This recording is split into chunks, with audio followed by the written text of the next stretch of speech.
Hello everyone, स्वागत है आप सभी का टारगेट यूकेपीएससी के डेली न्यूज़ एनालिसिस में। तो एज़ यूजुअल हम हमेशा की तरह जो करते हैं हम वैसा ही करेंगे। सबसे पहले देखेंगे हम यस्टरडे प्रैक्टिस क्वेश्चन को। यहाँ पर जो क्वेश्चन है ये बड़े ही इंपॉर्टेंट है। जो हमारा प्रीवियस लेक्चर हुआ था उससे रिलेटेड जितने भी क्वेश्चन थे, इंपॉर्टेंट क्वेश्चन या इंपॉर्टेंट टॉपिक थे, वो आपके रिविज़न हो जाएंगे बाय द एमसीक्यू जब हम सॉल्व करेंगे। फिर 2-3 यहाँ पर क्या है, वन लाइनर न्यूज़ हैं जो आपके प्री एग्जामिनेशन के लिए बड़ी इंपॉर्टेंट है। यहाँ पर डायरेक्ट आपको जो प्री एग्जामिनेशन में क्वेश्चन पूछे जाते हैं वो वन लाइनर न्यूज़ हैं। फिर जो कुछ न्यूज़ हैं ये बड़ी इंपॉर्टेंट न्यूज़ हैं, ठीक है।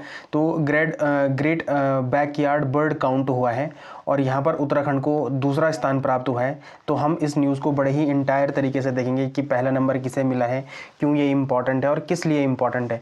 मतलब प्री के लिए तो इंपॉर्टेंट है ही है, साथ में मेंस के लिए इंपॉर्टेंट हो जाती है, ठीक है। तो ये एक इंपॉर्टेंट न्यूज़ है ये उत्तराखंड के रिगार्डिंग, ठीक।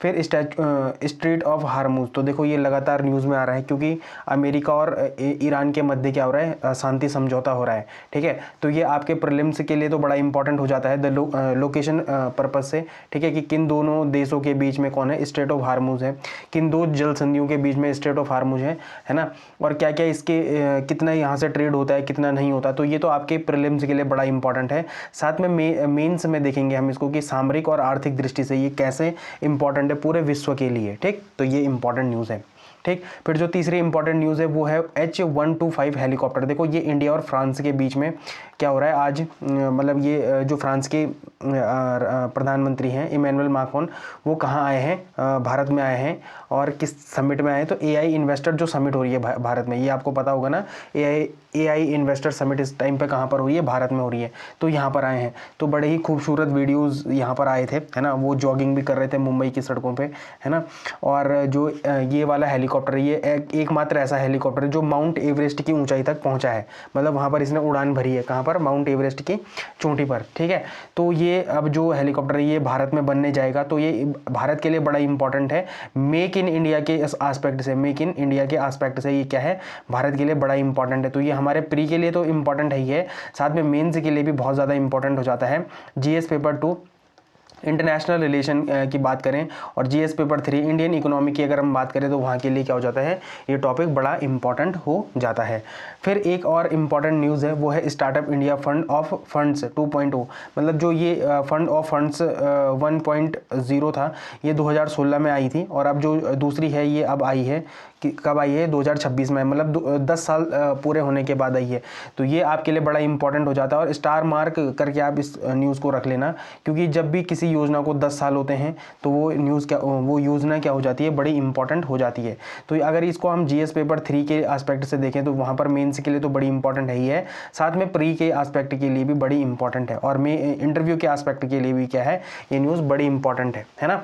फिर जो अगला हमारे पास स्टैच्यूटरी बॉडी है वो ईडी है, इन्फोर्समेंट डायरेक्टरेट है। और पिछले साल 2024 का जो मेंस का एग्जाम हुआ था उत्तराखंड का, वहाँ पर इन्फोर्समेंट डायरेक्टरेट से एक मेंस का क्वेश्चन डायरेक्ट आया है, इसके कामों के बारे में आया है ना।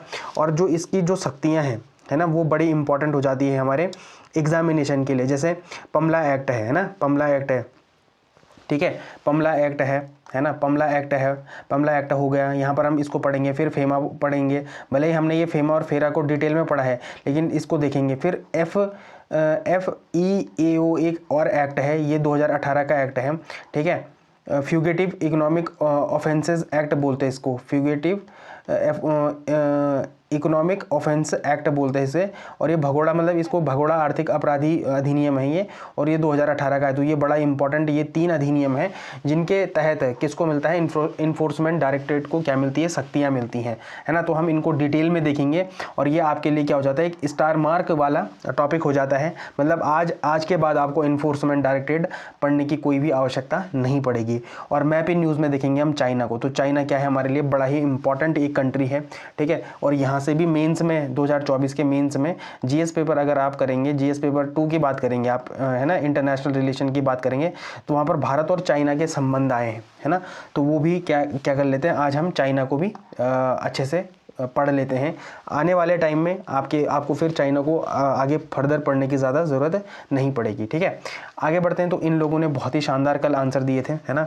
और परसों मैंने एक चीज़ गलत बोल दी थी, जो जीरो डैश लाइन है ना, जो जीरो लाइन है वो भारत में त्रिपुरा और बांग्लादेश के बीच में है, त्रिपुरा और बांग्लादेश के बीच में है। ठीक है, किस किस के बीच में? त्रिपुरा और बांग्लादेश के बीच में। ज़रा इसको ध्यान से देख लेना, है ना। कल के जो डीएनए में मैंने वो गलती से इंडिया और मतलब भारत और मैं त्रिपुरा बोल दिया था, पर वो त्रिपुरा और बांग्लादेश के बीच में है। ठीक है, जीरो लाइन, तो ये इंपॉर्टेंट है। फिर कल मैंने कोरल रीफ के बारे में पूछा था, आज मैं कोरल रीफ को आपको डिटेल में भी बता दूंगा। ठीक है, यहाँ पर लोगों ने बहुत ही अच्छा आंसर दिया है। मैंने एंगल्स लॉ के बारे में, एंजल्स लॉ के बारे में पूछा था, है ना, कि क्या होता है जैसे जैसे आय बढ़ती है तो क्या होता है, भोजन पर कंजम्पशन कम होने लगे स्टार्ट हो जाता है, और जो अपना क्या है दूसरी तीसरी वस्तुएं हैं, है ना, उन पे मतलब जैसे इलेक्ट्रॉनिक सामान हो गया, इन पे क्या होना स्टार्ट हो जाता है, खर्च या उपभोग होना ज़्यादा हो जाता है। फिर मैंने गोल्डन आवर्स के बारे में पूछा था, लक्ष्मी यादव जी ने बहुत ही अच्छा आंसर यहाँ पर दिया है कि एक्सीडेंट के बाद जो 1 घंटा होता है वो क्या होता है, गोल्डन आवर होता है। ठीक है, ये तो बड़ा अच्छा था। फिर लघु राजदूत के बारे में भी पूछा था, है ना, तो यहाँ पर भी बड़ा ही अच्छा आंसर दिया है कि सांस्कृतिक विविधता और शिल्प कौशल को प्रदर्शित व स्थानीय कलाओं के प्रति लोगों को जागरूक करते हैं, वो कौन होते हैं? वो लघु राजदूत होते हैं। तो ये है, यहाँ पर भी बहुत ही अच्छा आंसर दिया गया। मैंने फिर P5 कंट्री के बारे में पूछा था, तो यूनाइटेड स्टेट हो गया, यूनाइटेड किंगडम हो गया, रशिया हो गया, फ्रांस हो गया, चाइना हो गया। ठीक है, तो यहाँ पर P5 कंट्रीज़ के बारे में भी मैंने कल पूछा था आपको, आपने बताया, बहुत ही शानदार आंसर लगा मुझे। फिर मैंने 1 मील में कितने किलोमीटर होते हैं? तो 1600 मीटर होते हैं। 1 मील में कितने मीटर होते हैं? तो लगभग 1600 मीटर होते हैं। तो यहाँ पर बहुत ही अच्छा आंसर दिया है। और आप लोग इस इनिशिएटिव में ज़्यादा से ज़्यादा लोग क्या करें, भाग लें, क्योंकि फिर ये आपके लिए क्या हो जाता है, प्री के लिए बड़ा इंपॉर्टेंट हो जाता है। आपको चीज़ों को रटना नहीं पड़ेगा आपको चीज़ों को। अगर आप क्या करेंगे, धीरे धीरे ऐसे समझते हुए चीज़ों में क्या करेंगे, पार्टिसिपेट करेंगे, तो फिर आपको रटंतु विद्या का यूज़ क्या करना पड़ेगा, कम करना पड़ेगा। ठीक, आगे बढ़ने से पहले मैं आपको बताना चाहता हूं कि अगर आप मेरे से प्रत्यक्ष तौर पे जुड़ना चाहते हैं तो आप टारगेट यूके पीएससी के टेलीग्राम चैनल को सब्सक्राइब कर सकते हैं, या इस आइकन से या इस बार कोड से भी आप क्या कर सकते हैं, स्कैन करके सीधे कहां पर पहुंच सकते हैं, टारगेट यूके पीएससी के टेलीग्राम चैनल में पहुंच सकते हैं। यहाँ पर मैं बहुत सारी क्या डालता हूँ, इन्फोग्राफी डालता हूँ। ठीक है, फिर मैं आपको करंट सिनेरियो में जितनी भी न्यूज़ें चलती रहती हैं, ठीक है, जो मैं डेली अप डाउन करते हुए कभी कभी पढ़ लेता हूँ या देख लेता हूँ, तो मैं यहाँ पर उनको क्या कर लेता हूँ, डाल देता हूँ। ठीक है, ये आपके प्री एग्जामिनेशन के लिए, साथ ही साथ आपकी जो क्या होती है बुद्धि विकास के लिए ये क्या होते हैं, इंपॉर्टेंट होते हैं। ठीक है, ये मेंस के लिए इंपॉर्टेंट होते हैं। सबसे इंपॉर्टेंट तो है मेंस के लिए क्या होते हैं, ये इंपॉर्टेंट कुछ फिगर्स होते हैं, है ना, जिनको आपको क्या करना चाहिए, आपको पता होना चाहिए इनके बारे में। तो आप यहाँ पर डायरेक्ट जुड़ सकते हैं। आप अगर मैं कोई मेंस का क्वेश्चन देता हूँ तो आप मुझे क्या कर सकते हैं, यहाँ पर अपने मेंस के आंसर राइटिंग भी भेज सकते हैं। अच्छा, मैंने कल कोरल रीफ के बारे में पूछा था आपको, तो देखो 4 प्रकार के कोरल रीफ्स होते हैं। ठीक है, सबसे पहला होता है फ्रिंगिंग जो रीफ होती है, वो क्या होती है कि जो तट होगा ना आपका, उसी के आसपास क्या बन जाएगी, कोरल्स जमा हो जाएगी। ठीक है, तो इसे बोलते हैं फ्रिंजिंग रीफ कहते हैं। मतलब फ्रिंजिंग रीफ क्या होता है कि तट के आसपास ही क्या बन जाता है, जो कोरल का क्या हो जाता है, जमा हो जाता है। फिर आता है बैरियर रीफ। बैरियर रीफ में क्या होता है कि जो हमारा तट होता है, ठीक है, जो हमारा तट होता है और उसके और समुद्र के बीच में क्या बन जाता है, कोरल की क्या लग जाती है, एक कोरल की परत लग जाती है, उसे क्या कहते हैं, बैरियर रीफ कहते हैं। फिर एटॉल रीफ क्या होते हैं कि इनके चारों ओर तो रीफ लग जाती है और बीच में क्या बन जाता है, लैगून बन जाता है, तो इसे क्या कहते हैं, एटॉल रीफ कहते हैं। आज आप मुझे लैगून के बारे में सब कुछ जानकारी देंगे, लैगून क्या होता है, ठीक है, क्यों बनता है, भारत का जो एक इम्पॉर्टेंट लैगून होगा उसके बारे में आप मुझे कहाँ पर बताएंगे, लैगून के बारे में कहाँ पर बताएंगे, तो कमेंट सेक्शन में बताएंगे।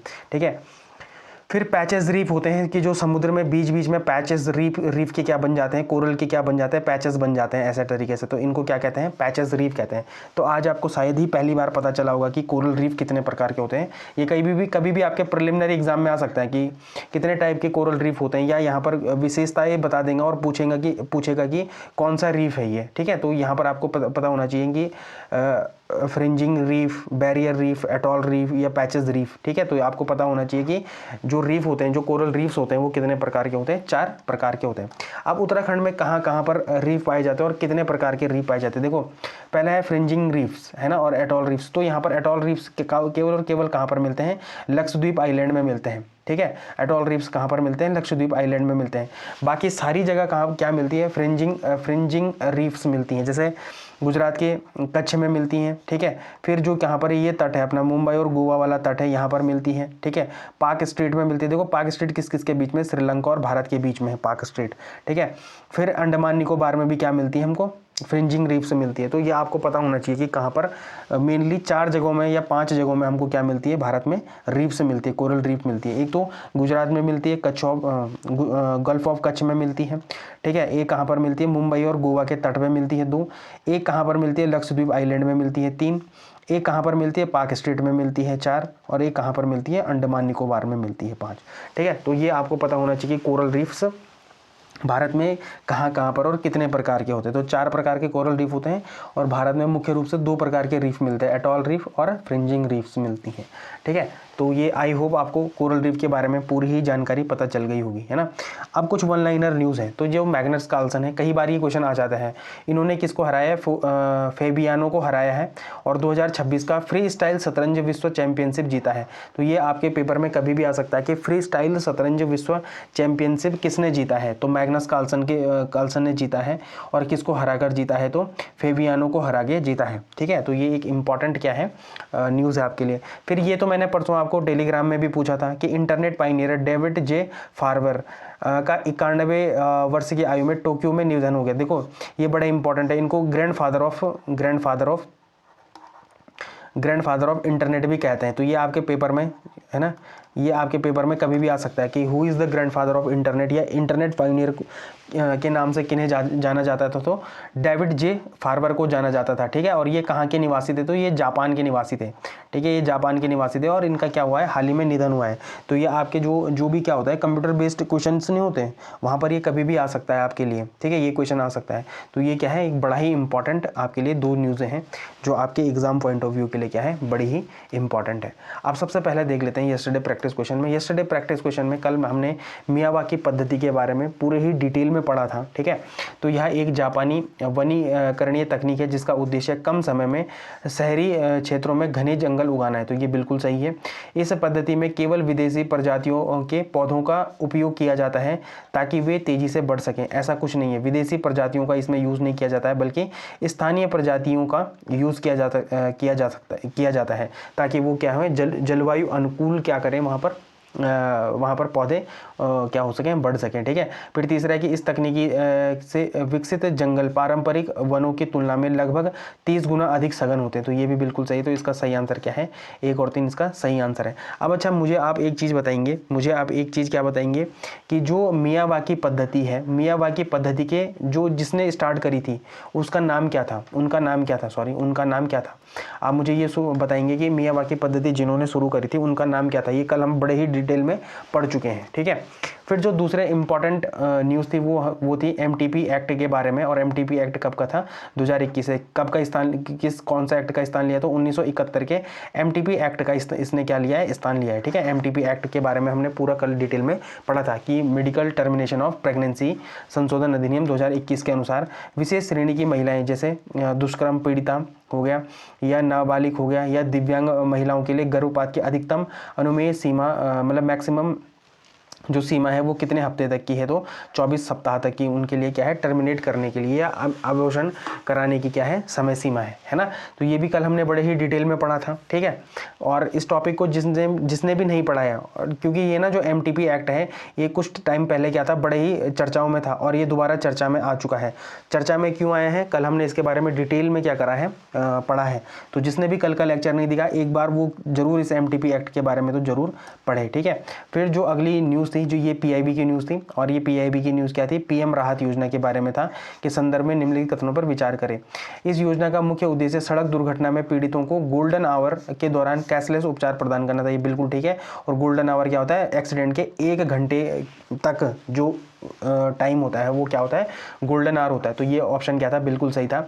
इसके तहत प्रत्येक पीड़ित को अधिकतम 5 लाख तक का कैशलेस उपचार की सुविधा दी जाएगी। 5 लाख नहीं था, बल्कि कितना था, 1.5 लाख तक का क्या दिया जाएगा, सुविधा दी जाएगी। तो ये क्या है, गलत ऑप्शन, मतलब गलत ये क्या है, ऑप्शन है। हिट एंड रन मामले में उपचार का खर्च भारत सरकार द्वारा वहन किया जाएगा। तो ये बिल्कुल सही है। तो इसका क्या है, 1 और 3, सी ऑप्शन क्या है, बिल्कुल सही है। ठीक है, अगली जो न्यूज़ थी तो ये क्या था, कठपुतली, भारत की कठपुतलियों से संबंधित था। और कितने डाक टिकट थे भाई, 8 स्मारक डाक टिकट थे, है ना। तो यहाँ पर हमको मैच द फॉलोइंग दिया था। तो पावक कथकली का संबंध किस राज्य से है, तो केरल से है। रावण छाया का संबंध कहाँ से था, तो उड़ीसा से था। ठीक है, तोलू बोम्बालाटा का संबंध कहाँ से था, तो आंध्र प्रदेश में था। और यक्षगान गम्बेयाटा का संबंध कहाँ से था, कर्नाटक था। तो ये कितने युग्म सही थे, तो एक पावक कथकली सही था इसमें, और एक तोलू बोम्बालाटा यहाँ पर सही था। तो इसमें क्या थे, 2 युग्म क्या थे, सही थे। बाकी क्या है, जो यक्षगान वाला है ये कहाँ से संबंधित था, कर्नाटका से संबंधित था। और रावण छाया कहाँ से संबंधित था, तो उड़ीसा से संबंधित था। ठीक है, तो ये आपके पेपर के लिए बड़ा ही इंपॉर्टेंट था। खासकर अगर आप प्रीलिम्स की बात करें तो वहाँ के लिए क्या था, ये क्वेश्चन बड़ा ही इंपॉर्टेंट था। ठीक है, तो आई होप आपको समझ आ गया होगा। अब सबसे पहले बढ़ते हैं उत्तराखंड न्यूज़ की तरफ। तो उत्तराखंड जो न्यूज़ है उसमें सबसे इंपॉर्टेंट जो न्यूज़ है और पहली न्यूज़ है वो क्या है, ग्रेट बैकयार्ड बर्ड काउंट। ठीक है, यहाँ से प्रिलिमिनरी का क्वेश्चन बड़े ही आराम से बन सकता है। और आप इसको GS paper 3 ecology and environment में भी डायरेक्ट क्या कर सकते हैं, कनेक्ट कर सकते हैं। और जीएस पेपर 6, ठीक है, जीएस पेपर 6 उत्तराखंड का जो क्या है पर्यावरण पारिस्थितिकी है, वहाँ से भी क्या कर सकते हैं, डायरेक्ट इसको कनेक्ट कर सकते हैं, है ना। तो बर्ड काउंट इंडिया द्वारा आयोजित ग्रेट बैकयार्ड बर्ड काउंट में उत्तराखंड ने 445 पक्षी प्रजातियों के साथ पूरे भारत में दूसरा स्थान हासिल किया है। ठीक है, तो भारत ने क्या करा है, 445 प्रजातियों के साथ क्या करा है, पूरे भारत में कौन सा स्थान प्राप्त किया है, तो दूसरा स्थान प्राप्त किया है। पहला स्थान किसका है, तो भाई पश्चिम बंगाल का। और यहाँ पर कितनी प्रजातियाँ मिली हैं, तो 465 प्रजातियाँ मिली हैं। तीसरा स्थान किसका है, तो भाई आसाम का है। और आसाम ने कितनी प्रजातियों को क्या करा है, बताया है, तो 417 प्रजातियाँ यहाँ पर क्या मिली हैं हमको। ठीक है, फिर इसका आयोजन किसने करा, कौन इसका ऑर्गेनाइजर था, तो वो कौन था, बर्ड काउंट इंडिया इसका ऑर्गेनाइजर था। और इस कौन सा संस्करण था, तो भाई ये 14th एडिशन है। ठीक है, कौन सा एडिशन है, तो ये 14th एडिशन है। अगर आप जिले वाइज देखें इसमें फर्स्ट सेकंड थर्ड कौन है, तो पहले स्थान पर कौन है, देहरादून है। देहरादून में कितनी प्रजातियां मिली हैं, तो 315 प्रजातियां मिली हैं। यहाँ पर आपने पढ़ा होगा आसन वेटलैंड, तो आप मुझे आसन वेटलैंड के बारे में पूरी जानकारी देंगे। और मैंने ये आपको पढ़ाया भी है। आसन वेटलैंड कब रामसर साइड में आया था, उत्तराखंड का एकमात्र जो रामसर साइड है वो कौन है, ठीक है, वो भी आसन है। कौन सी 2 नदियों के यहाँ पर संगम पे ये आसन वेटलैंड है। तो आप पूरी ही जानकारी मुझे देंगे आसन वेटलैंड के बारे में, आप मुझे क्या करेंगे, पूरी जानकारी देंगे। कहाँ पर, कमेंट सेक्शन में। तो महत्वपूर्ण संस्था क्या है, तो wild life institute of India जो देहरादून में है। और ये क्या है, प्रमुख हॉटस्पॉट रहा। देखो आपको ना हॉटस्पॉट की परिभाषा पता होनी चाहिए। हॉटस्पॉट की जो क्या है परिभाषा है वो आपको पता होनी चाहिए। और आपके ही एग्जाम में जो पीसीएस, जो अभी इससे पुराना पीसीएस हुआ है 2025 का, वहाँ पर ये सीधे क्वेश्चन आया है हॉटस्पॉट के रिगार्डिंग में। ठीक है, तो ये इन इकोलॉजी इन्वायरमेंट से जितने भी ऐसे क्वेश्चन होते हैं ये बड़े ही इंपॉर्टेंट होते हैं। तो आप मुझे देखो 2 चीज़ें बताओगे, एक तो आसन वेटलैंड के बारे में भी बताओगे, और एक कहाँ पर क्या बताओगे, हॉटस्पॉट के बारे में भी आप मुझे बताओगे कि हॉटस्पॉट की परिभाषा क्या होती है। ठीक है, अब अगर आप इसको मेंस में आप इसको कनेक्ट करना चाहो तो आप इसको कहाँ पर, एक तो जीएस पेपर 1 भारत के भूगोल या भूगोल में इसको कनेक्ट कर सकते हैं। एक जीएस पेपर 3 पर्यावरण या इकोलॉजी इन्वायरमेंट में भी क्या कर सकते हैं, कनेक्ट कर सकते हैं। और एक जीएस पेपर 6 है ना, उत्तराखंड स्पेशल वाले पेपर में भी आप इसको क्या कर सकते हैं, कनेक्ट कर सकते हैं। तो सबसे पहले क्या है कि जैव विविधता और पर्यावरण संरक्षण, यहाँ पर इसको आप क्या कर सकते हैं, एज ए एग्जाम्पल के तौर पर कनेक्ट कर सकते हैं। प्रूफ ऑफ रिचनेस मतलब समृद्धि का प्रमाण देता है। यह डेटा का उपयोग आप यह साबित करने के लिए कर सकते हैं कि उत्तराखंड हिमालयी पारिस्थितिकी तंत्र में कितना महत्वपूर्ण है। अगर कहीं पर भी क्वेश्चन आता है कि जो उत्तराखंड का जो क्या है हिमालयी इकोसिस्टम है उसमें उसका क्या इंपॉर्टेंस है, तो आप इस डेटा का वहाँ पर इस्तेमाल कर सकते हैं और बता सकते हैं कि क्या है उत्तराखंड हिमालयी पारिस्थितिकी तंत्र कितना महत्वपूर्ण है। अगर आपके पास जैसे कोई केस स्टडी आ जाती है, जैसे ये केस स्टडी है, देखो जिससे क्या है, पश्चिम बंगाल के बाद उत्तराखंड का दूसरे स्थान पर होना यह दर्शाता है कि उच्च हिमालय से लेकर तराई तक की विविध भौगोलिक क्षेत्रों के कारण यहाँ पक्षियों के लिए आदर्श आवास उपलब्ध है। मतलब जो पक्षियों के लिए आवास है, जो उनका हैबिटेट है ना, वो कहाँ से कहाँ तक है। तो चाहे वो तराई एरिया हो, चाहे वो क्या है उच्च हिमालय एरिया हो, वो दोनों के लिए क्या है एक हैबिटेट का कार्य करता है। ठीक है, और आपको वैसे भी पता होगा कि पक्षियों की जो गणना है वो लगातार कम होने हो गई। जैसे स्पैरो है, ठीक है, स्पैरो है, तो हमने देखा था पहले हमारे गांव में बहुत सारी स्पैरो हमको ऐसे ही दिख जाती थी, लेकिन लगातार ये क्या हुई है, कम हुई है। इसके पीछे क्या रीज़न है, इसके पीछे रीज़न क्या है, ये तो आपको पता ही है। चाहे वो रेडिएशन हो, है ना, रेडिएशन से क्या हो रहा है कि उनकी प्रजनन क्षमता क्या हो जाती है, कम हो जाती है या वीक हो जाती है, जिस कारण वो जो प्रजनन करते हैं उसमें क्या होता है, उसमें उनकी इतनी पावर नहीं बचती कि वो क्या कर पाएँ, नए अंडे को दे पाएँ, है ना। तो ये एक कारण है। दूसरा पोल्यूशन एक कारण हो सकता है। ठीक है, तो ये इंपॉर्टेंट है, मतलब जो ये वाली जनगणना है ये बड़े ही इंपॉर्टेंट है आपके इकोलॉजी, इन्वायरमेंट और बायोडाइवर्सिटी को ध्यान में रखते हुए। ठीक है, फिर नागरिक विज्ञान या सिविक साइंस, सिटीजन साइंस की अगर बात करें तो यहाँ पर बताया गया है कि इस गणना में आम नागरिकों और वर्ड वॉचर्स ने मोबाइल ऐप, कौन सा बर्ड है वो, कौन सा ऐप है वो, ई बर्ड के जरिए डेटा दिया है। यह नागरिक विज्ञान मतलब सिटीजन साइंस का एक क्या है, बेहतरीन एग्जाम्पल है। वैसे इतना डिटेल में आपको कभी पूछा नहीं जाएगा क्योंकि हमारे जो पीसीएस है वो अभी इतने स्टैंडर्ड, मतलब इतने ज़्यादा स्टैंडर्ड के क्वेश्चन नहीं बनाते। बट मैं यहाँ पर इसको क्यों लाया हूँ, मैं इसको इसलिए लाया हूँ, देखो जो आपके एग्जामिनर है दे आर, मतलब वो तो बहुत ज़्यादा कैपेबल है ना, उन्हें तो चीज़ों के बारे में पता है। भले ही ये क्वेश्चन में डायरेक्ट नहीं आता, लेकिन आप इसको इनडायरेक्ट वे में कैसे अपने आंसर में इंक्लूड करेंगे जिससे आप क्या कर सकते हैं, नंबर को इन्हेंस कर सकते हैं, अपने नंबर जो आपके मार्क्स होते हैं उनको इन्हेंस कर सकते हैं। तो आप वहाँ पर बता सकते हैं कि यहाँ पर क्या करा गया कि ई बर्ड्स, मतलब जैसे मोबाइल ऐपों का भी यहाँ पर क्या करा गया, यूज़ किया गया। और यहाँ पर ये क्या दिखाता है कि सिटीजन साइंस का एक क्या बताता है, बेहतरीन एग्जाम्पल बताता है। फिर अगर आप इको टूरिज्म की बात करें तो जैसे पर्यटन नीति है अपने उत्तराखंड की, लगातार पर्यटन नीति है, और चाहे पर्यटन नीति को किससे जोड़ना, पर्वतों को जोड़ना, पर्वतों मतलब हिली एरियाज़ को हिली एरियाज़ को जोड़ना। वैसे भी हमको अब आने वाले टाइम में क्या करना है कि जो अपने हिली एरियाज़ हैं वहाँ पर पर्यटन बढ़ाना है। क्या करना है, पर्यटन बढ़ाना है। लगातार हम 3-4 डीएनए में यही तो बात कर रहे हैं कि जो हमारा पर्यटन है वो क्या है, वो मैदानी क्षेत्रों में तो बहुत ज़्यादा है, लेकिन अब हमको उसको कहाँ ले जाना है भाई, पर्वतीय जिलों में ले जाना है, पर्वतीय क्षेत्रों में ले जाना है या हिली एरिया में ले जाना है। तो उसके लिए ये बहुत ही अच्छा एक एग्जाम्पल है कि टूरिज्म पॉलिसी कैसी बने भाई, बर्ड वाचिंग को लेके भी बने, है ना, को एक प्रमुख पर्यटन आकर्षण के रूप में विकसित किया जा सकता है, विशेषकर देहरादून में। ठीक है, देहरादून का जो हिली एरिया वहाँ पर, चाहे वो मसूरी तक ले जाओ आप, फिर नैनीताल वाला एरिया है वहाँ पर हिल तक ले जाओ, चाहे चमोली है, चाहे पिथौरागढ़ है ना, चाहे उत्तरकाशी है, यहाँ तक इनको सबको ले जाओ। क्योंकि जब बर्ड्स वहाँ पर नई तरीके की बर्ड्स मिलेंगे। अब जैसे मोनाल है, मोनाल कहाँ पर मिलता है भाई, वो हाई एल्टीट्यूड पे ही तो मिलता है। अगर किसी को मोनाल देखने जाना है तो कौन सा उसको हरिद्वार में मोनाल दिख जाएगा या उधम सिंह नगर में मोनाल दिखेगा, है ना, उसको ऑब्वियस सी बात है वो कहाँ पर मिलेगा, हाई एल्टीट्यूड में मिलेगा। तो जब हाई एल्टीट्यूड में मोनाल मिलेगा तो वैसे ही ऐसे बर्ड्स का संरक्षण करना और वहाँ पर क्या करना, बर्ड वाचिंग जैसी पर्यटन गतिविधियों को बढ़ाना क्या हो सकता है, पर्यटन में एक मील का पत्थर साबित हो सकता है। तो आप इसको भी क्या कर सकते हैं, अपने आंसर में कोड कर सकते हैं। ये आपके लिए एमसीक्यू है। आई होप आपकी समझ में ये पूरा टॉपिक आया होगा, इस टॉपिक की रिलेवेंस आपके एग्जामिनेशन में कैसे हो सकती है आपकी समझ आया होगा। तो आप यहाँ पर क्या कर सकते हैं, इस क्वेश्चन का आंसर कमेंट सेक्शन में कर सकते हैं। अब जो दूसरी इंपॉर्टेंट न्यूज़ है वो स्टेट ऑफ हार्मूज के बारे में है। ठीक है, क्यों न्यूज़ में है तो इसको भी पढ़ लेते हैं। अमेरिका और ईरान के बीच जेनेवा में चल रही परमाणु वार्ता, मतलब जो न्यूक्लियर टॉक्स है के दौरान ईरान ने चेतावनी के तौर पर दुनिया के सबसे महत्वपूर्ण तेल मार्ग स्टेट ऑफ हार्मूज को कुछ समय के लिए क्या कर दिया, बंद कर दिया। अब देखो, मैं आपको एक चीज़ पहले भी बता चुका हूँ, हमने ओमान के साथ क्या करा था, FTA करा था। क्या करा था, फ्री ट्रेड एग्रीमेंट करा था। ठीक है, ये आपको पता होना चाहिए। ठीक है, हमने ओमान के साथ क्या कर लिया है, FTA कर लिया है। मैंने ये आपको प्रीवियस DNA में कहीं पर बताया होगा। जिन्होंने भी नहीं देखा वो थोड़ा थंबनेल में देखना, थंबनेल में आपको जरूर मिल जाएगा ओमान के साथ FTA।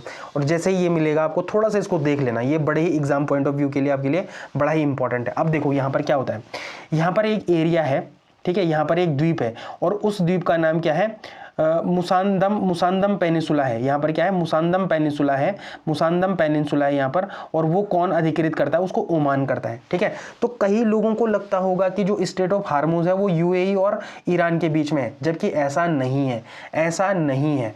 जो स्टेट ऑफ हार्मूज है वो ओमान और ईरान के बीच में, किस किस के बीच में भाई, ओमान और ईरान के बीच में। यहाँ पर क्या है, एक क्या है, मुसंदम पेनिनसुला है, और मुसंदम पेनिनसुला को कौन ऑन करता है, तो वो ओमान ऑन करता है उससे। ठीक है, तो मुसंदम पेनिनसुला और ईरान के बीच में क्या है, स्टेट ऑफ हार्मूज है। क्या है, स्टेट ऑफ हार्मूज है। ठीक है, एक जो आप इस चीज को रख लेना, अपने दिमाग में रख लेना, यह आपके प्रिलिमिनरी एग्जामिनेशन के लिए क्या है, बड़ा ही इंपॉर्टेंट है। अब ये क्यों इंपॉर्टेंट है, देखो ईरान इस साल पूरे साल क्या है, न्यूज में है। ठीक है, ईरान में चाहे कितनी सारी गतिविधियां चल रही हैं, साथ में जो ईरान है उसको लगातार अमेरिका क्या कर रहा है, बॉम्ब करने का काम कर रहा है। ठीक है, ओमान के साथ हमने क्या कर लिया, एफटीए कर लिया, फ्री ट्रेड एग्रीमेंट कर लिया, यूएई लगातार न्यूज़ में रहता है, पर्शियन गल्फ लगातार न्यूज़ में रहता है। ठीक है, तो जब ये सारी चीज़ें न्यूज़ में रहती हैं तो आपके लिए पर्शियन गल्फ हो गया, स्टेट ऑफ हार्मूज हो गया, ओमान हो गया, गल्फ ऑफ ओमान हो गया, ये इंपॉर्टेंट हो जाते हैं आपके प्रिलिमिनरी एग्जामिनेशन के लिए। ठीक है, अब एक बार अगर हम प्रिलिमिनरी एग्जामिनेशन के एस्पेक्ट से इन दो जल संधियों को देखें, स्टेट ऑफ हार्मूज किन दो जल निकायों के को जोड़ता है, तो एक तो जोड़ता है पर्शियन गल्फ, ये आपका क्या है, पूरा का पूरा क्या है, पर्शियन गल्फ है, और इधर क्या है भाई, गल्फ ऑफ ओमान है, गल्फ ऑफ ओमान है। ठीक है, ओमान की खाड़ी है, तो इन दोनों को जोड़ने का काम कौन करता है, तो भैया वो स्टेट ऑफ हार्मूज करता है। कौन करता है, स्टेट ऑफ हार्मूज करता है। ठीक है, किन देशों को अलग करता है, तो किन देशों को अलग करता है भाई, इसके उत्तर में क्या है, ईरान है, और दक्षिण में क्या है, ओमान है। ठीक है, यहाँ पर मैंने आपको बताया ना, मुसंदम पेनिनसुला है, यहाँ पर पूछ सकता है आपके पेपर में, सीधे सीधे क्वेश्चन भी आ सकता है कि मुसंदम पेनिनसुला का संबंध किस देश से है, मुसंदम पेनिनसुला का संबंध किस देश से है, तो किस देश से है भाई, यूएई से, सॉरी यूएई से नहीं बल्कि किससे है, ओमान से। तो आप इस चीज को याद रख लेना। एक तो सीधे सीधे ना जब ऐसे क्वेश्चन आएंगे मुसंदम पेनिनसुला, कई लोगों को पता ही नहीं चलेगा कि मुसंदम पेनिनसुला है कहां पर। ठीक है, कहां पर है, तो आपको पता होना चाहिए कि मुसंदम पेनिनसुला कहां पर है भाई, स्टेट ऑफ हार्मूज में है। ठीक है, और किस देश, कौन सा देश उसे ओन करता है, तो ओमान करता है। अब यहाँ पर कई लोगों को ये दिक्कत हो जाएगी कि मैं बार बार बता रहा हूँ, लेकिन बार बार बोलने से ही क्या होगा, आपको याद होगा ये। ठीक है, तो यहाँ पर इन दो चीज़ों को अलग करता है कौन, स्टेट ऑफ हार्मूज क्या करता है, इन दो देशों को अलग करता है, एक ओमान को और एक ईरान को। ठीक है, अब वार्ता का स्थान, तो जो ईरान और अमेरिका की वार्ता हो रही है किस रिगार्डिंग में, न्यूक्लियर के रिगार्डिंग में है ना, परमाणु वार्ता के रिगार्डिंग में, वो कहाँ पर हो रही है, जेनेवा स्विट्जरलैंड में हो रही है। ठीक है, तो ये तो आपके एग्जामिनेशन मतलब एग्जाम पॉइंट ऑफ व्यू के लिए इंपॉर्टेंट नहीं है, बाकी जितनी भी चीज़ें प्रिलिमिनरी एग्जाम के लिए इंपॉर्टेंट हो सकती है ये बता दी है। ठीक है, अब एक चीज़ जो बहुत इंपॉर्टेंट हो सकती है वो क्या हो सकती है, देखो आपको पूछ सकते हैं कि पर्शियन गल्फ किन किन देशों के साथ सीमा बनाता है, पर्शियन गल्फ किन किन देशों के साथ सीमा बनाता है, तो देखो इसको याद रखो, पहले बनाता है यूएई के साथ, फिर दूसरा बनाता है सऊदी अरेबिया के साथ, तीसरा बनाता है कुवैत के साथ, चौथा बनाता है कतर के साथ, पांचवा बनाता है बहरीन के साथ। देखो 5 देश तो यहीं पर हैं, 5 देश तो यहीं पर हैं, कौन कौन से, यूएई हो गया, सऊदी अरेबिया हो गया, कतर हो गया, बहरीन हो गया और कुवैत हो गया। फिर ये इराक के साथ भी थोड़ा सा यहाँ पर क्या करता है, बॉर्डर शेयर करता है, कौन, पर्शियन गल्फ। ठीक है, फिर ईरान के साथ भी करता है और ओमान के साथ भी करता है। ठीक है, तो देखो यहाँ पर जितने भी पेनिनसुला हैं, जैसे ओमान हो गया, ओमान के साथ भी करता है Persian gulf boundary share, UAE के साथ करता है, सऊदी अरेबिया के साथ करता है, कतर के साथ करता है, बहरीन के साथ करता है, कुवैत के साथ करता है, इराक के साथ करता है और ईरान के साथ भी करता है। तो ये आपके लिए क्या हो गया, एग्जाम पॉइंट ऑफ व्यू के लिए बड़ा ही इंपॉर्टेंट हो जाता है यहाँ पर कि पर्शियन गल्फ से जो बाउंड्री शेयर करने वाले देश हैं वो कौन कौन से हैं। ठीक है, तो ये आपके लिए एग्जाम पॉइंट ऑफ व्यू के लिए बड़ा इंपॉर्टेंट है। अब मेंस में कहाँ पर इसको इस्तेमाल कर सकते हैं, देखो जीएस पेपर 2 इंटरनेशनल रिलेशन में इसको सीधे सीधे आप कनेक्ट कर सकते हैं। जीएस पेपर 3 है ना, इकोनॉमी में, इंटरनेशनल इकोनॉमी में या भारत पे क्या इंपैक्ट पड़ रहे हैं उससे आप इसको क्या कर सकते हैं, कनेक्ट कर सकते हैं। तो सबसे पहले है स्टेट ऑफ हार्मूज का रणनीतिक महत्व। तो यहाँ पर आपको पता चलेगा कि क्यों इंपॉर्टेंट है, मतलब स्ट्रेटेजिक इंपॉर्टेंस क्या है, स्टेट ऑफ हार्मूज की इंपॉर्टेंस क्या है। तो स्टेट ऑफ हार्मूज दुनिया का सबसे महत्वपूर्ण ऑयल चेक पॉइंट है। देखो क्या है ये, ऑयल चेक पॉइंट है। ठीक है, यह फारस की खाड़ी, पर्शियन गल्फ और ओमान की खाड़ी को जोड़ता है। यहाँ पर मैंने बता दिया था आपको कि पर्शियन गल्फ और क्या करता है, ओमान की खाड़ी को जोड़ता है। और ये किस चीज़ का चेक पॉइंट है, तो ऑयल चेक पॉइंट है। ठीक है, तेल व्यापार, ऑयल ट्रेड, दुनिया का लगभग 20% कच्चा तेल का तरलीकृत मतलब जो हमने लिक्विफाइड नेचुरल गैस है, LNG है, उसका इसी रास्ते से गुजरती है। देखो अब ये आपको ना ये परसेंटेज वाइज क्या होना चाहिए, डेटा याद होना चाहिए, क्योंकि अब आपके जो प्रिलिमिनरी एग्जाम है वहाँ पर जब भी स्टेटमेंट वाइज क्वेश्चन आता है, तो जब स्टेटमेंट वाइज क्वेश्चन आता है तो वहाँ पर वो ऐसा डेटा को पुट कर देता है, ठीक है, जो आपको क्या कर सकता है, कंफ्यूज कर सकता है। तो आपको पता होना चाहिए कि यहाँ पर जो तेल का व्यापार है वो 20% क्या होता है, कच्चा तेल क्रूड ऑयल का व्यापार होता है, और जो LNG है लिक्विफाइड नेचुरल गैस है उसका भी व्यापार यहाँ से होता है। अगर यह रास्ता बंद हो जाता है तो दुनिया में तेल की सप्लाई रुक जाती है, और जैसे ही दुनिया में तेल की सप्लाई रुक जाती है वैसे ही क्या बन जाता है, ऊर्जा संकट बन जाता है, इन्फ्लेशन आ जाती है, ट्रेड डेफिसिट बढ़ना शुरू हो जाता है देशों का, ठीक है।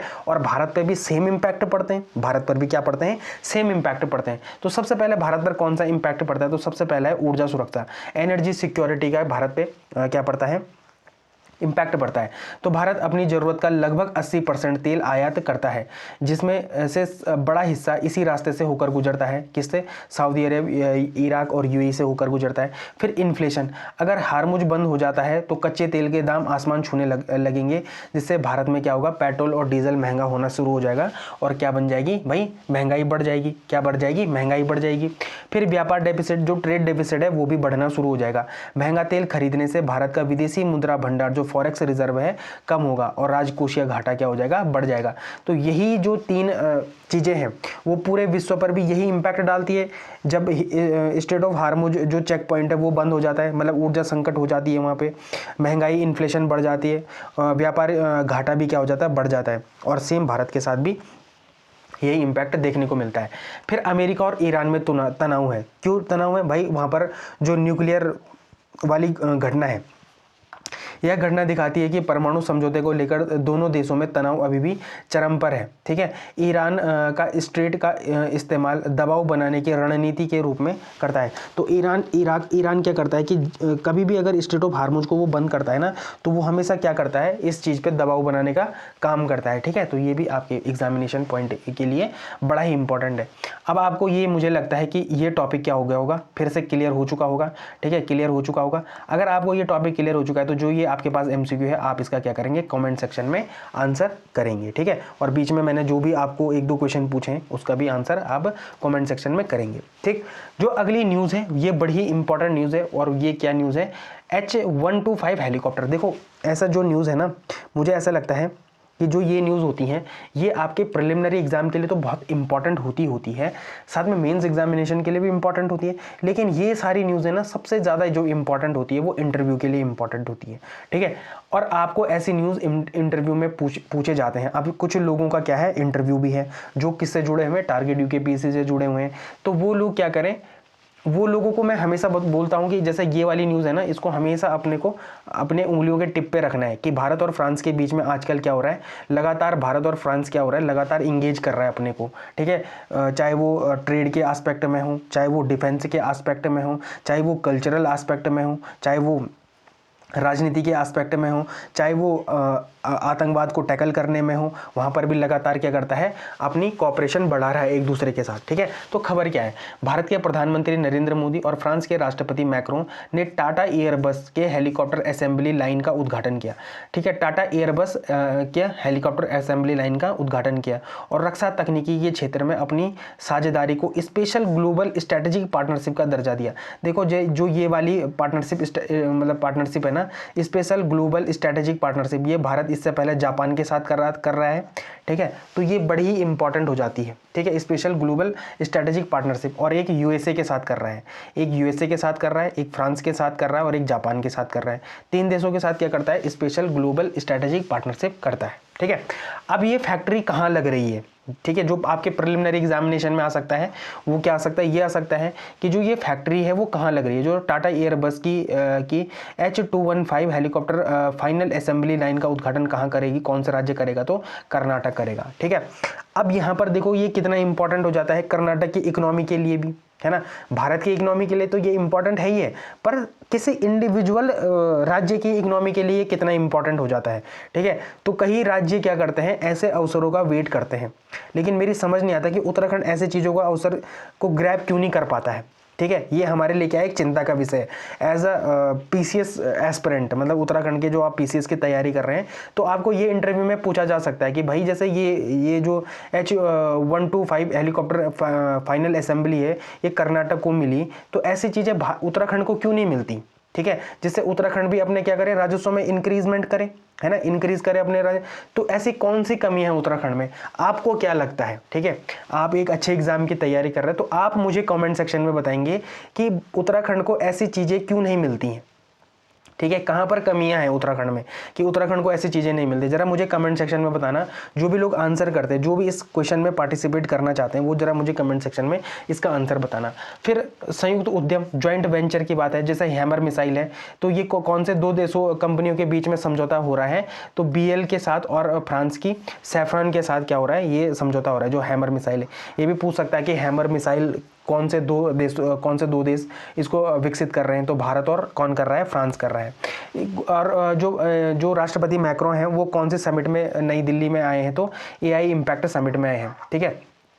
आपको मुझे इससे पहले बताना है कि जो 2023 का AI इम्पैक्ट समिट हुआ था, 2024 का हुआ था और 2025 का, ये कहाँ पर हुए थे, ठीक है, और 2026 का तो कहाँ हो रहा है, भारत में हो रहा है, ठीक है। और पहला ग्लोबल साउथ देश है जो क्या कर रहा है, AI इम्पैक्ट समिट करवाने जा रहा है, ठीक है। तो आप मुझे इससे पहले के जो 3 समिट हुए हैं 2023, 24, 25, ये कहाँ पर हुए हैं, ये आप मुझे कहाँ पर बताएंगे, कॉमेंट सेक्शन में बताएंगे, ठीक है। फिर हेल्थ सेंटर, तो Indo French centre for AI in health कहाँ स्थापित किया जाएगा, तो एम्स नई दिल्ली में किया जाएगा। और DTA double tax avoidance agreement, double tax avoidance agreement में संशोधन किया गया, तो कौन से दो देशों के बीच में किया गया, तो वो भारत और फ्रांस के बीच में किया गया है। तो ये जो भी इतने क्वेश्चन है, ये प्रिलिमिनरी के एस्पेक्ट से आपके लिए इंपॉर्टेंट है। अब ये मेंस में कहाँ पर इंपॉर्टेंट है, तो जो अंतर्राष्ट्रीय संबंध है हमारे, जो इंटरनेशनल रिलेशन है, GS पेपर 2 के लिए बड़ा इंपॉर्टेंट है, GS पेपर 3 के लिए विज्ञान और प्रौद्योगिकी और अर्थव्यवस्था के लिए क्या है, बड़ा इंपॉर्टेंट है। सबसे पहला है रक्षा क्षेत्र में आत्मनिर्भरता। तो जो ये हेलीकॉप्टर है H125 हेलीकॉप्टर है, टाटा और एयरबस मिलकर कर्नाटक में H125 लाइट यूटिलिटी हेलीकॉप्टर बनाएंगे। यह मेक इन इंडिया के तहत एक बड़ी उपलब्धि है। यह दुनिया का इकलौता हेलीकॉप्टर है जो कहां पर पहुंचा है, माउंट एवरेस्ट जैसी ऊंचाई पर उड़ सकता है। इससे पहले और अभी तक ऐसा कोई भी हेलीकॉप्टर नहीं है जो कहां पर उड़ा है भाई, माउंट एवरेस्ट जैसी ऊंचाइयों पर उड़ा है, ठीक है। अब आप मुझे बताएंगे कि ये माउंट एवरेस्ट में किस पायलट ने उड़ाया है, वो भी फ्रांस का ही पायलट है, ठीक है। और उन्होंने 3 मिनट वहां पर क्या करा है, 3 मिनट की उड़ान भरी थी, कहां पर, माउंट एवरेस्ट के ऊपर, ठीक है। फिर है हैमर मिसाइल, तो हैमर मिसाइल को कौन विकसित कर रहा है, तो भारत इलेक्ट्रॉनिक लिमिटेड और फ्रांस की सैफरन कंपनी मिलकर भारत में क्या बनाएंगी, हैमर मिसाइल बनाएंगी। महत्व क्या है, अब भारत केवल हथियार नहीं खरीदेगा बल्कि उन्हें बनाकर निर्यात, ये एक्सपोर्ट भी करेगा, जिससे क्या होगा भाई, जिससे अपने पे क्या होगा, जो अपना ट्रेड डेफिसिट है वो क्या हो जाएगा, कम होगा। जो ट्रेड डेफिसिट है भाई वो क्या होगा, कम होगा, ठीक। तो ये इंपॉर्टेंट है। और आपको अगर ये पता है ना कि जो भी ये H125 हेलीकॉप्टर जो भारत में बनेंगे, भारत इसे विश्व में किसी भी देश को क्या कर सकता है, एक्सपोर्ट कर सकता है। तो ये क्या है, बहुत ही अच्छा एक ज्वाइंट वेंचर है। किन दो देशों का है, तो भारत और फ्रांस का है। फिर प्रौद्योगिकी और नवाचार, दोनों देशों ने year of innovation technology and innovation घोषित किया है। Year of innovation technology and innovation क्या करा है, घोषित किया है। AI और हेल्थ, नई दिल्ली में एम्स में Indo France centre for AI in health शुरू किया जाएगा। फिर क्रिटिकल मिनरल्स की भी बात करिए कि दोनों देशों ने महत्वपूर्ण खनिजों के लिए सहयोग करेंगे, जो भविष्य के लिए तकनीकी जैसे बैटरी हो गया, चिप्स हो गया, है ना, रैम वगैरह हो गया की जरूरतों को भी क्या करेगी, के लिए भी क्या है, जरूरी है। कौन, क्रिटिकल मिनरल्स। तो ये भी बड़ी इंपॉर्टेंट है।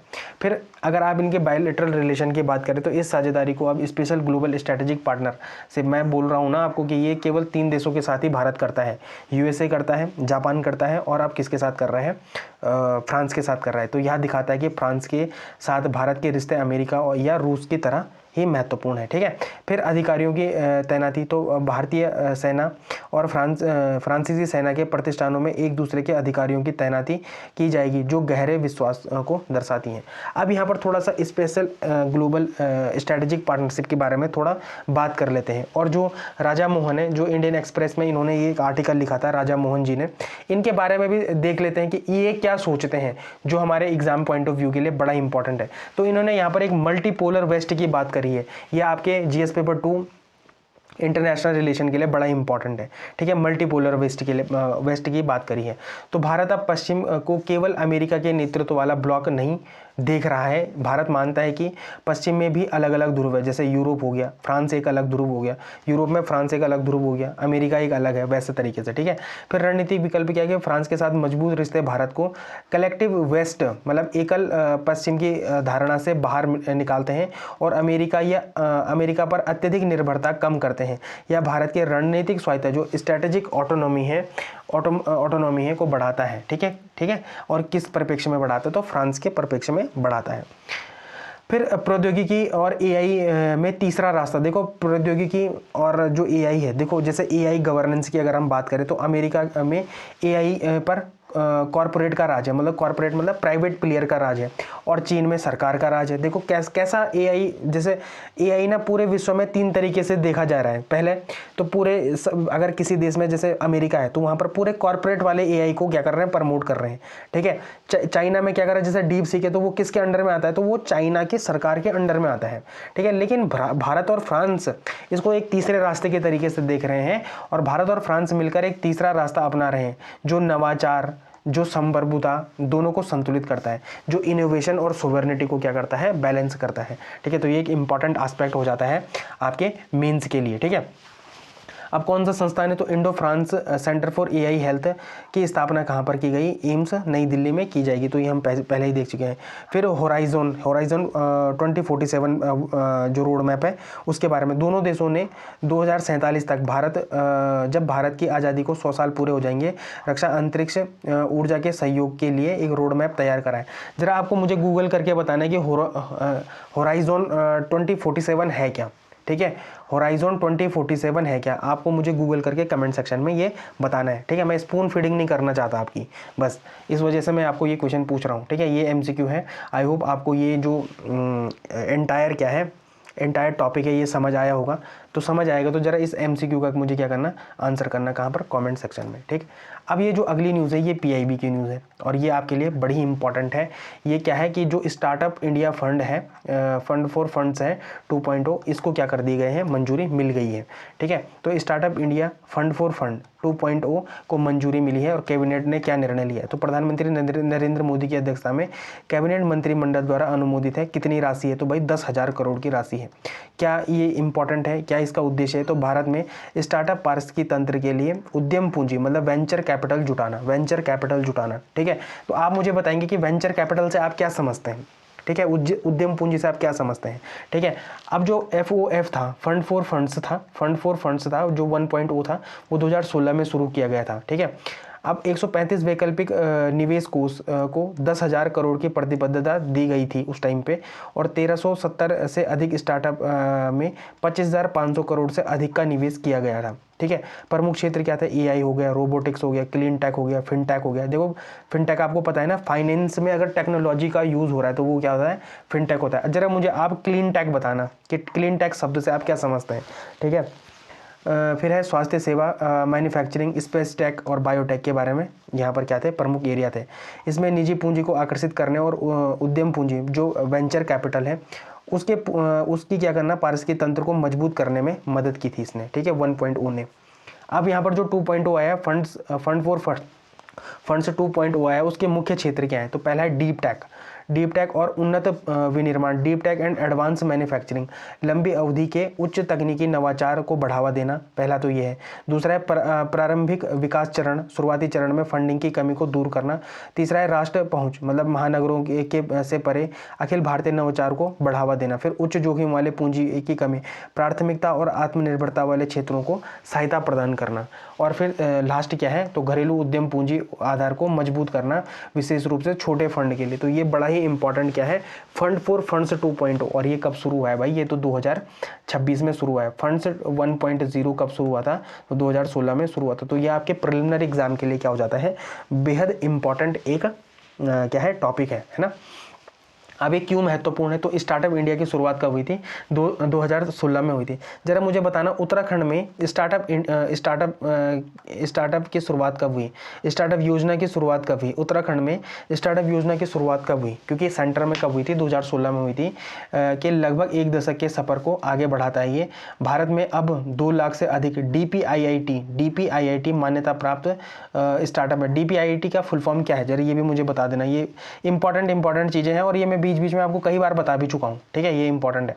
फिर वर्ष 2025 में अब तक का सबसे अधिक वार्षिक पंजीकरण देखा गया है ना, 2025 में देखा गया है। यह नवाचार आधारित विकास, रोजगार, विनिर्माण और आर्थिक मजबूती को क्या देता है, बढ़ावा देता है।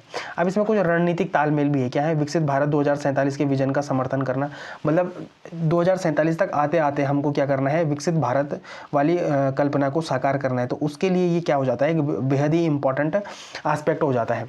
भारत को एक वैश्विक नवाचार केंद्र, ग्लोबल इनोवेशन हब के रूप में विकसित करने का लक्ष्य किसने रखा है, सरकार ने रखा है।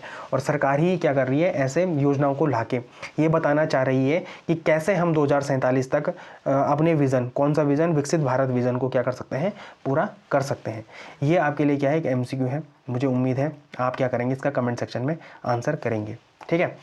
अब जो यहाँ पर देखेंगे हम, अगला टॉपिक है इन्फोर्समेंट डायरेक्टरेट। देखो यहाँ पर ना, ये आपके मेंस में सीधे सीधे आपके पास आया है, क्वेश्चन आया है, ठीक है, शायद 150 शब्दों का आया है, ठीक है, जो मुझे याद आ रहा है, ठीक है। और प्रिलिमिनरी एग्जाम के लिए बड़ा इंपॉर्टेंट है, क्योंकि ये 3 एक्ट क्या करते हैं, इसको शक्ति देते हैं। पहला है फेमा है, ठीक है, फेमा है, ठीक है, फेमा है। फिर है पमला, ठीक है, और एक और है, तो उसको अभी देख लेते हैं, ठीक है। प्रवर्तन निदेशालय, ठीक है, इन्फोर्समेंट डायरेक्टरेट, यह एक विशेष वित्तीय जांच एजेंसी, मतलब फाइनेंस इन्वेस्टिगेशन एजेंसी है, जो भारत सरकार के वित्त मंत्रालय के राजस्व विभाग के अधीन आती है। कई बार आपसे एक क्वेश्चन भी पूछ सकते हैं कि जो ED है वो किसके अंतर्गत आती है, तो वो किसके अंतर्गत आती है, तो मिनिस्ट्री ऑफ फाइनेंस के डिपार्टमेंट ऑफ रेवेन्यू के अंडर में आती है। कौन, ED, ठीक है, इन्फोर्समेंट डायरेक्टरेट। अब ये ना हमेशा न्यूज़ में रहती है, कभी ये किसी बॉलीवुड एक्टर के घर में पहुंच जाते हैं, कभी ये किसी खिलाड़ी के घर में पहुंच जाते हैं, कभी ये किसी मंत्री के घर में पहुंच जाते हैं, ठीक है। तो ये बड़ी ही इंपॉर्टेंट एक संस्था है, जो आपके एग्जाम पॉइंट ऑफ व्यू के लिए बड़ी इंपॉर्टेंट है। तो परिचय क्या, पूरा नाम क्या है, प्रवर्तन निदेशालय, इन्फोर्समेंट डायरेक्टरेट। मुख्यालय कहाँ पर है, तो नई दिल्ली में। नोडल विभाग क्या है, तो वित्त मंत्रालय, भारत सरकार, ठीक है। मुख्य उद्देश्य क्या है, तो भारत में आर्थिक कानूनों, इकोनॉमिक लॉज को लागू करना और आर्थिक अपराधों से निपटना है। स्थापना इसकी कब हुई थी, तो 1 मई 1956 को हुई थी। ये बड़ा ही इंपॉर्टेंट क्वेश्चन है, आपके वनडे एग्जाम में ऐसे क्वेश्चंस आ जाते हैं कि जो अपना ED है, इसकी स्थापना कब हुई है, तो 1 मई 1956 को हुई है, ठीक है, ये इंपॉर्टेंट है। और 1 मई 1919, ठीक है, इस दिन किसकी स्थापना हुई है, जरा बताना। एक इंटरनेशनल ऑर्गेनाइजेशन है जिसकी स्थापना 1 मई 1919 को हुई है। जरा मुझे बताना कि वो कौन सी संस्था है जिसकी स्थापना 1 मई 1919 को हुई है। लेकिन 1 मई 1956 को किसकी स्थापना हुई है भाई, तो ये हुई है ED की, ठीक है। शुरुआत में इसे क्या बोलते थे, इन्फोर्समेंट यूनिट कहा जाता था। जो विदेशी मुद्रा विनियमन अधिनियम 1947, जो फेरा अधिनियम था 1947 के उल्लंघन की जांच के लिए बनाई गई थी। लेकिन बाद में क्या हुआ, वर्ष 1957 में इसका नाम बदल कर क्या कर दिया, इन्फोर्समेंट डायरेक्टरेट कर दिया, ठीक है, क्या कर दिया, तो इसका नाम बाद में बदलकर इन्फोर्समेंट डायरेक्टरेट कर दिया। अब इसके कुछ फंक्शंस हैं, कुछ एक्ट्स हैं, वो क्या है, सबसे पहला है फेमा, ठीक है। तो जो विदेशी मुद्रा अधिनियम है 1999, एक तो आप इसको याद कर लो कि फेमा एक्ट कब का है, फेमा एक्ट कब का है, 1999। कई बार आपके पास आ जाता है, फेरा एक्ट कब का है, तो 1973 का है। फेरा कब का है, फेरा एक्ट कब का है, 1973 का है। और फेमा एक्ट कब का है, 1999 का है। ये मैंने आपको ना प्रीलिम्स 360 में बड़े डिटेल में पढ़ाया है। जो प्रीलिम्स 360 सीरीज़ है, शायद पहला ही लेक्चर है, वहाँ पर मैंने आपको डिटेल में पढ़ाया है फेरा और फेमा के बारे में, है ना। तो एक बार उसे भी देख लेना जरा, ठीक है, ये एक्ट क्या होते हैं, वहाँ पर डिटेल में बताया है। तो यह एक दीवानी कानून है। इसके तहत ED विदेशी मुद्रा, जो अपना फॉरेन एक्सचेंज है, से जुड़े कानूनों के उल्लंघन और हवाला लेन देन की जांच करता है। दोषी पाए जाने पर ED उस पर जुर्माना लगा सकता है, जो उल्लंघन की गई राशि का 3 गुना तक हो जाता है। मतलब अगर उल्लंघन की राशि 3 थी तो 3 3 9 रुपये तक हो जाएगा, मतलब 3 गुना। मतलब ये तो मैंने बहुत कम रुपए में बताया, इवन मैंने तो समझाने के लिए बोला, लेकिन ये 3 गुना ज़्यादा राशि लेता है उसके बाद, ठीक है, ये इंपॉर्टेंट है। फिर पमला है, धन शोधन निवारण अधिनियम, ये 2002 का है। ये कई बार क्वेश्चन आ सकता है, पमला एक्ट कब का है, तो 2002 का है। अभी मनी लॉन्ड्रिंग एक्ट, मतलब जो ये था PMLA, prevention of money laundering act, जो अपने कौन है, आप जो कौन है नहीं यार, कौन दिल्ली के सीएम कौन थे इससे पहले, अरे मुझे उनका नाम याद नहीं आ रहा, अरविंद केजरीवाल, उनको भी इसी एक्ट के अंतर्गत क्या करा गया था, जेल में डाला गया था, ठीक है, पमला के अंतर्गत, ठीक है। तो ये इंपॉर्टेंट है। तो पमला एक्ट कब का है, 2002 का है। यह एक आपराधिक कानून है। इसका उद्देश्य मनी लॉन्ड्रिंग को रोकना है। मनी लॉन्ड्रिंग का मतलब होता है अवैध तरीकों जैसे भ्रष्टाचार, तस्करी से कमाए गए काले धन को सफ़ेद करने में, ये सफ़ेद धन में बदलना, ये इंपॉर्टेंट है, ठीक है। काले धन को सफ़ेद धन में बदलना समझ रहे हो ना, कि जो ब्लैक मनी होगी उसको वाइट मनी में कैसे कन्वर्ट करना है, ठीक है। तो जो ये क्या करता है, पमला इसका सब कुछ देखता है, ठीक है। पमला एक्ट के अंतर्गत ईडी इसको सब करती है, ठीक है। तो इस कानून के तहत ईडी को संपत्ति जब्त करने और आरोपियों को गिरफ्तार करने का अधिकार है। फिर भगोड़ा आर्थिक अपराधी अधिनियम 2018 का है, FIO, ठीक है, FEOA, fugitive economic offenders act, जो भगोड़े होते हैं जैसे विजय माल्या हो गया, नीरव मोदी हो गया, ठीक है, तो उनके लिए कौन सा एक्ट है भाई, FEOA एक्ट है, ठीक है। ये बहुत लोगों को पता नहीं होगा, जब ये एग्जाम में आएगा तभी लोग खोजेंगे और तब लोग इसके लिए पता नहीं कौन कौन सी बुकों को पढ़ना शुरू कर देंगे, ठीक है। पता नहीं तब माजिद हुसैन खोजेंगे या पता नहीं कौन सी हुसैन खोजेंगे, पर ये सिंपल सी चीज़ें हैं, ठीक है। मेरा बोलने का मतलब ये, अगर आप डेली न्यूज़ एनालिसिस कर रहे हैं ना, तो आपको बहुत सारी चीज़ों को पढ़ने की ज़रूरत नहीं पड़ती, ठीक है। अब आप यहाँ पर देख लो कितने डिटेल में आपको मैं बता रहा हूँ, ठीक है। तो यह कानून उन लोगों के लिए है जो भारत में आर्थिक अपराध करके विदेश भाग जाते हैं, जैसे विजय माल्या हो गया या नीरव मोदी हो गया, तो यहाँ पर ये हो गया। इसके तहत ईडी ऐसे भगोड़ों को भारत और विदेशी में स्थित संपत्तियों को क्या करता है, कुर्क अटैच कर सकता है। तो ये इंपॉर्टेंट है। ये तीनों ही एक्ट क्या है, बड़े इंपॉर्टेंट है। तो फेमा एक्ट कब का है, 1999 का है, ये आपको याद होना चाहिए। पमला एक्ट कब का है, 2002 का है। फिर FEOA एक्ट कब का है भाई, जो अपना भगोड़ा आर्थिक अपराधी अधिनियम है, वो कब का है, 2018 का है। तो ये तीनों ही एक्ट आपके एग्जाम पॉइंट ऑफ व्यू के लिए बड़े इंपॉर्टेंट है। अब ईडी की शक्तियाँ क्या है, सबसे पहले तो छापामारी और क्या है, तलाशी ले सकता है ये, ठीक है। किसी भी संदिग्ध व्यक्ति और स्थान की तलाशी ले सकता है। फिर गिरफ्तारी, पमला के तहत अगर ईडी के पास पर्याप्त सबूत है तो वह आरोपी को बिना वारंट के भी गिरफ्तार कर सकता है। ये बहुत ही खतरनाक शक्ति है, ठीक है। हालांकि यह कानून बहस का विषय रहा है, क्योंकि सुप्रीम कोर्ट की शक्तियों को बरकरार रखा है यहाँ पर, ठीक है, ये इम्पोर्टेंट है। फिर संपत्तियों की कुर्की, अपराध की कमाई गई संपत्ति को अस्थायी रूप से जब्त कर सकता है ये। फिर समन भेजना, ये किसी को समन भी कर सकता है, किसी भी व्यक्ति को समन कर सकता है, पूर्ण दस्तावेज मांग सकता है, ये सारे काम कर सकता है।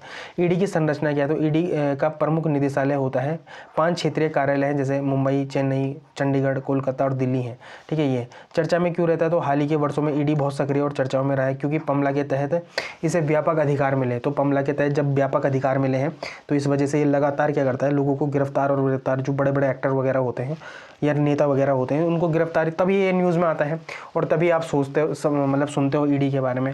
हाई प्रोफाइल नेता हो गए, व्यापारी हो गए के खिलाफ जांच के कारण अक्सर इस पर राजनीतिक आरोप और प्रत्यारोप भी लगते रहे हैं। तो आपके लिए ईडी क्या है, एक बहुत ही इंपॉर्टेंट बॉडी है, ठीक है।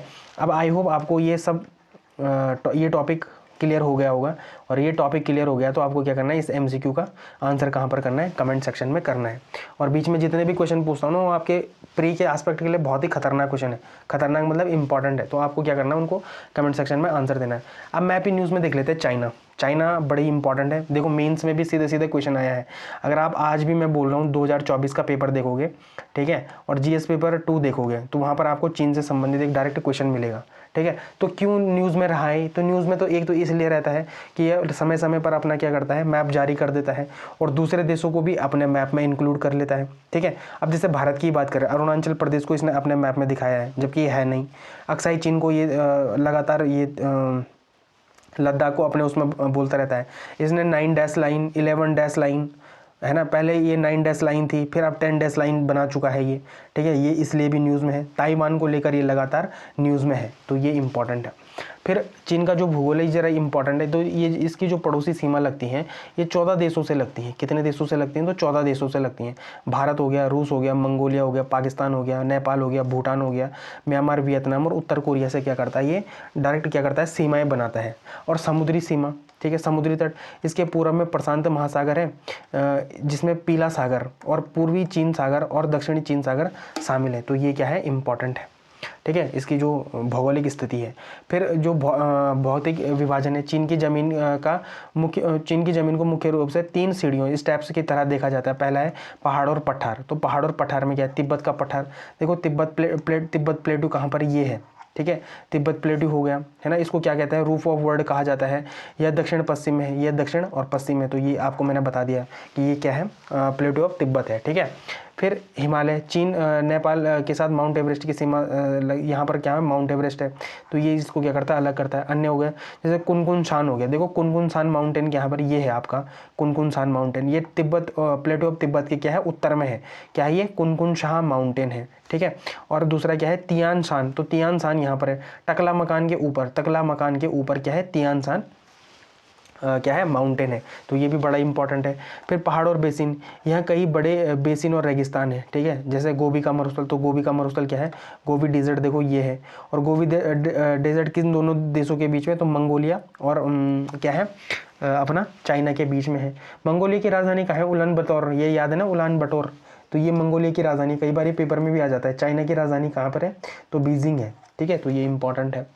तो यहाँ पर देख लिया। फिर गोबी का मकान देख लिया, गोबी मरुस्थल देख लिया, मकान नहीं, गोबी मरुस्थल देख लिया, ये उत्तर में है। फिर टकला मकान मरुस्थल, तो ये टकला मकान मरुस्थल है जो अपना कुनकुन शाह माउंटेन है और तियान शाह माउंटेन है, उनके बीच में कौन सा मरुस्थल है, तो टकला मकान मरुस्थल है, ठीक है। इंपॉर्टेंट है ये आपके एग्जाम पॉइंट ऑफ व्यू के लिए। फिर मैदानी इलाका है जो इनका, तो यह हिस्सा समुद्र के किनारे है और ये सबसे ज़्यादा उपजाऊ है। तो जो पूरा ये पूर्वी इलाका है ना, ये बड़ा इंपॉर्टेंट है चाइना के लिए। मतलब जो जितनी भी आर्थिक गतिविधियां होती हैं ये चाइना के इसी भाग में होती हैं, ठीक। तो ग्रेट प्लेन्स ऑफ चाइना भी कहते हैं इसको क्या कहते हैं, ग्रेट प्लेन्स ऑफ चाइना भी कहते हैं। साथ ही साथ कि यहाँ पर क्या है कि सबसे ज़्यादा क्या है, पॉपुलेशन भी है। अब यहाँ की कुछ मेजर नदियाँ हैं, नदियाँ भी क्या होती हैं, बड़ी इंपॉर्टेंट है। तो चीन की सभ्यता इन्हीं नदियों के किनारे विकसित हुई है। जैसे पहले यांग तीसी नदी है, तो यह एशिया की सबसे लंबी, दुनिया की तीसरी सबसे लंबी नदी है। यह संगाई के पास समुद्र में मिलती है। तो संगाई ये है, ठीक है, और इसके पास क्या होती है, समुद्र में मिलती है। अब आपको मुझे बताना है कि दुनिया की सबसे बड़ी नदी कौन है, पहली नदी, ठीक है। ये क्या बोल रहे हैं यहाँ पर, यह एशिया की सबसे लंबी और दुनिया की तीसरी सबसे लंबी नदी है। तो पहली 2 नदियाँ कौन सी हैं, जो दुनिया की पहली 2 नदियाँ हैं, सबसे बड़ी लंबी नदी, सॉरी, ठीक है, ये है। फिर यहाँ पर है पीली नदी, येलो रिवर, तो होंग ही रिवर भी कहते हैं। तो ये है पीली रिवर, ठीक है, होंग ही रिवर भी कहते हैं। इसे चीन का शोक मतलब सोरो ऑफ चाइना भी कहते हैं। ये बड़ा इंपॉर्टेंट है। सोरो ऑफ चाइना किस नदी को कहते हैं, तो होंग ही रिवर को कहते हैं, येलो रिवर को कहते हैं। ऐसे बताओ बिहार का शोक किसे कहते हैं, ठीक है, बिहार का शोक किसे कहते हैं, पश्चिम बंगाल का शोक किसे कहते हैं। तो ये कुछ नदियां हैं, ये इंपॉर्टेंट नदियां हैं, ठीक है। तो इनके बारे में आप मुझे क्या करोगे, कमेंट सेक्शन में बताओगे। तो सही चीन का शोक कहा जाता है क्योंकि इसमें बहुत बाढ़ आती है, लेकिन यह चीन सभ्यता का पालना भी है यहाँ पर, ठीक। तो ये इंपॉर्टेंट है। फिर मेकांग और ब्रह्मपुत्र नदी, तो ये तो पता ही है ना आपको, मेकांग और ब्रह्मपुत्र नदी के बारे में हम डिटेल में पढ़ चुके हैं। ये नदियाँ तिब्बत से निकलती हैं और दक्षिण पूर्वी एशिया व भारत की ओर बहती हैं। तो ये इंपॉर्टेंट हो गया। फिर कुछ क्लाइमेट चेंजेस भी हैं यहाँ पर। तो चीन का आकार इतना बड़ा है कि यहाँ जलवायु में बड़ा अंतर है। जैसे उत्तर में, तो उत्तर में क्या है कि यहाँ सर्दियों में बहुत ठंड मिलती है, क्योंकि यहाँ से क्या आती है, साइबेरियन जो हवाएं आती हैं, वो ऊपर से रशिया से आती है नीचे के लिए, ठीक है। तो वो इंपॉर्टेंट है। और गर्मियों में भी यहाँ पर क्या होता है, बहुत ही ज़्यादा गर्म होता है। दक्षिण की अगर बात करते हैं तो यहाँ पर क्या क्या मिलती है, ट्रॉपिकल जलवायु मिलती है। और यहाँ पर क्या देखने को मिलती है, अत्यधिक बारिश भी देखने को मिलती है और नमी भी ज़्यादा देखने को मिलती है। अब अगर पश्चिम की तरफ देखें इसमें, तो यहाँ मौसम क्या है, बहुत कठोर है। रेगिस्तान और पहाड़ी सूखापन यहाँ पर देखने को मिलता है। तो ये सारी चीज़ें इंपॉर्टेंट है। अब थोड़ा 9 डैश लाइन के बारे में पढ़ लेते हैं। यह चीन के नक्शे पर बनी अंग्रेजी यू आकार की एक रेखा है जो 9 छोटी छोटी लकीरों से मिलकर बनी है। चीन इस रेखा के भीतर आने वाले 90% दक्षिणी चीन सागर पर अपना क्या करता है, हक जताता है। दावा, चीन कहता है कि ऐतिहासिक रूप से यह पूरा समुद्र उनका है, किनका, चाइना का है। विरोध क्या है, तो इस दावे का विरोध Vietnam, Philippines, Malaysia, Brunei, Taiwan करते हैं, क्योंकि यह रेखा उनके समुद्री क्षेत्र मतलब एक्सक्लूसिव इकोनॉमिक जोन के अंदर घुस जाती है। तो एक्सक्लूसिव इकोनॉमिक जोन तो आप समझते होंगे।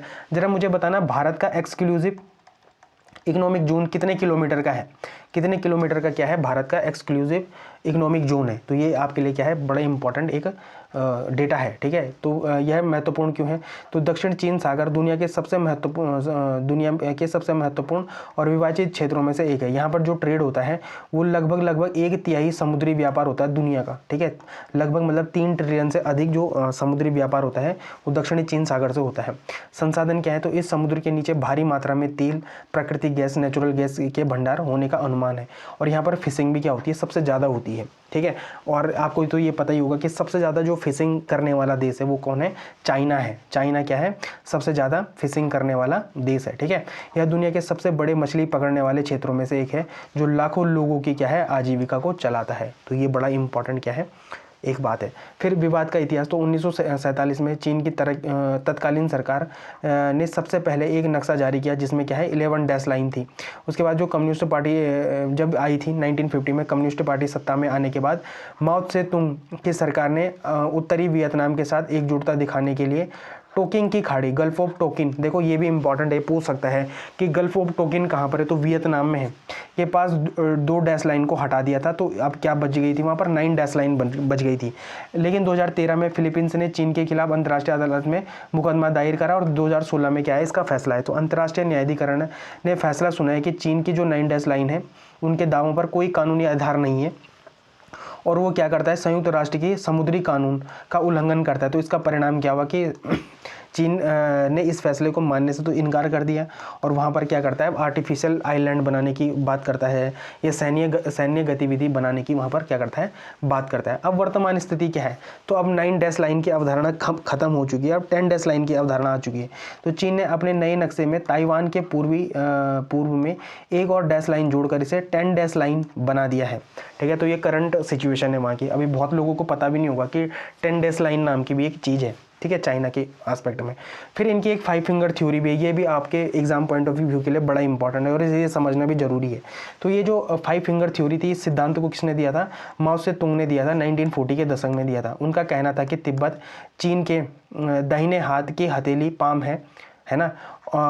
अब जब चीन ने हथेली पर कब्जा कर लिया है तो उसकी 5 उंगलियों को और भी आज़ादी करना, मतलब उनकी आज़ाद करना जरूरी है और ये चीन की जिम्मेदारी है। तो कौन से जगह आती हैं 5 फिंगर थ्योरी में? तो एक आती है लद्दाख आता है, नेपाल आता है, 5वां सिक्किम आता है, भूटान आता है और अरुणाचल प्रदेश की क्या आती है? 5 उंगलियों को मानता है। और पाम किसको मानता है? तो तिब्बत को मानता है, ठीक है। तो ये उसकी क्या है? 5 फिंगर थ्योरी है। भारत के लिए इसका क्या मतलब है? तो यह थ्योरी बताती है कि चीन की सीमा पर आक्रामकता कोई नई बात नहीं है, बल्कि यह उसकी क्या है? पुरानी सोच है। फिर है स्लाइसिंग। चीन इन उंगलियों पर धीरे धीरे कब्जा करने की कोशिश करता है, जिसे हम सलामी मतलब मांस के पतले पतले टुकड़े काटते हैं। स्लाइस मतलब स्लाइस उसी को कहते हैं, ठीक है। या वह सीधे युद्ध करने के बजाय थोड़ी थोड़ी ज़मीन पर कब्जा करने की कोशिश करता है, जैसे डोकलाम और गलवान में आपने देखा होगा कि कैसे इंपॉर्टेंट था, ठीक है, मतलब उस टाइम पे जो देखा होगा आपने। फिर घेरने की नीति, तो यह 5 क्षेत्रों पर नियंत्रण करके चीन भारत को सामरिक रूप से घेरना चाहता है। तो ये क्या है? इंपॉर्टेंट है। वर्तमान स्थिति क्या है? तो जैसे आप देख ही रहे होंगे कि 5 फिंगर थ्योरी तो क्या है? न्यूज़ में रहती है। साथ में आपने देखा होगा कि लद्दाख में घुसपैठ की कोशिश करता है, अरुणाचल प्रदेश के गाँव में निर्माण और जहाँ मतलब वहाँ पर क्या करता है उसको अपने मैप में दिखा लेता है। फिर भूटान और नेपाल पर भी अपना प्रभाव जमाने की कोशिश करता है। तो ये सारी चीज़ें क्या करता है? चाइना करता है। तो आई होप आपको ये चाइना वाला टॉपिक भी क्या हो गया? डिटेल में क्लियर हो गया होगा, चाहे वो 5 फिंगर थ्योरी हो, 9 डैश लाइन हो, 10 डैश लाइन हो, या चाइना की कुछ क्या होगी भौगोलिक एस्पेक्ट में जो भी क्या देखा था हमने मैप में देखा था। तो ये टॉपिक भी आपका ख़त्म होता हुआ। तो मैं उम्मीद करता हूँ कि आपको आज का लेक्चर फिर से पसंद आया होगा। पसंद आया तो लाइक शेयर सब्सक्राइब कमेंट ज़रूर करें। धन्यवाद।